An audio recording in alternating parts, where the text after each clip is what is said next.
તમામ આગેવાનોએ નીચે કાર્યકરો પાસે અપેક્ષા રાખી છે.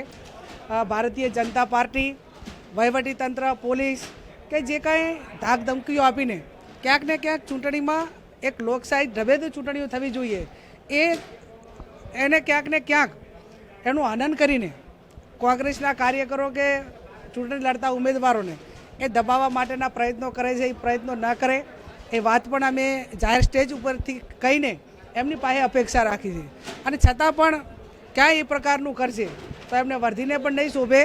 અને લોકશાહીને બચાવવા માટે કોંગ્રેસના કાર્યકરોએ ઉમેદવારોને મદદ કરવા માટે અને વધારે પડતું કાંઈ કરશે તો કોંગ્રેસના કાર્યકરો અમે બધા અમારી કોંગ્રેસના કાર્યકરોની સાથે રહીને લોકશાહીને બચાવવા માટેનું કામ કરીશું. મેં કીધું એમ કે સતત જ્યારે લોકશાહીનું હનન થઈ રહ્યું હોય, ધાક ધમકી આપીને કમસે કમ ઉમેદવાર, ચૂંટણી લડતો ઉમેદવાર એને ઉપાડી જવો, એને ધમકી આપવી, એનું ફોર્મ વિડ્રો કરાવવું, આ લોકશાહીને સાજે નહીં. બાબા સાહેબ આંબેડકરે જે બંધારણ આપ્યું, સંવિધાન આપ્યું, આ દેશ ચાલે છે સંવિધાનના હિસાબે ચાલે છે, નહીં કોઈ પોલીસ તંત્ર કે ભારતીય જનતા પાર્ટી.